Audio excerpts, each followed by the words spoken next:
Have you ever noticed how easily people chase success, recognition, or applause, yet somehow forget to give glory where it truly belongs?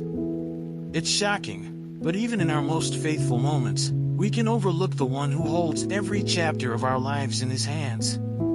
Imagine reading the Bible and realizing that everything you admire, strength, wisdom, even the beauty of nature, is actually a reflection of God's majesty, not your own.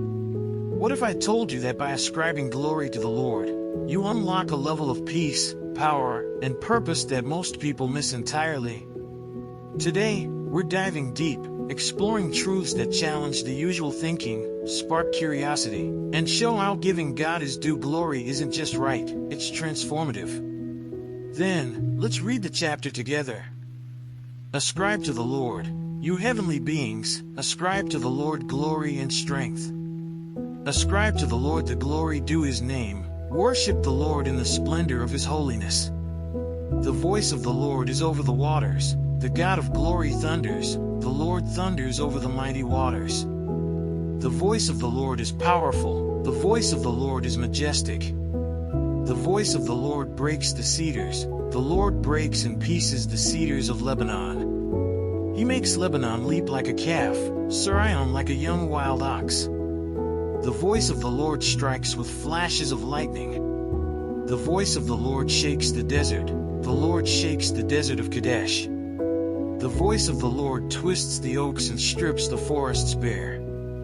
And in his temple all cry, "Glory!" The Lord sits enthroned over the flood, the Lord is enthroned as King forever. The Lord gives strength to his people, the Lord blesses his people with peace.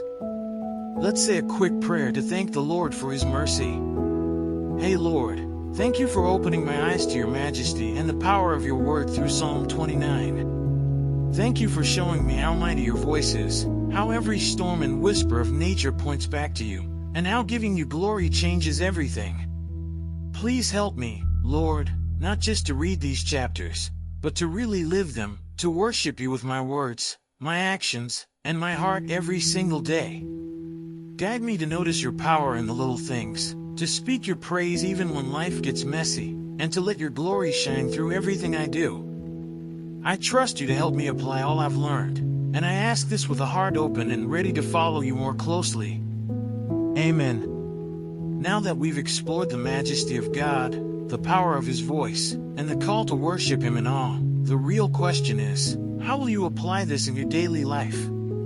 Will you pause and truly read the Bible chapters with fresh eyes, letting each verse of Psalm 29 remind you of God's supremacy over every storm and challenge? Ask yourself, are you living in a way that gives glory to the Lord, or are you quietly holding some of it for yourself? Take a moment today to worship intentionally, to speak his praises aloud, or even journal your reflections on his mighty acts. Think about it. If the nations around Israel could witness Yahweh's power through storms in nature, how much more can we see his authority in our personal lives? Challenge yourself to notice God's voice in the everyday, through your work, your relationships, even the trials you face. Share your insights with friends or in your community. Spark discussions that encourage others to read, explore, and embrace these chapters as a living encounter with God. Isn't it time you let his glory reshape your perspective? Finally, if this message stirred something within you, don't keep it to yourself. Subscribe to the channel, turn on notifications, and join a journey where each Bible chapter you read becomes an opportunity to deepen your worship, strengthen your faith, and see God's power in action. Remember, true transformation begins when you ascribe glory to the Lord, letting him reign supreme in every corner of your life. And, as always, don't forget to check the last video and learn more about the scriptures.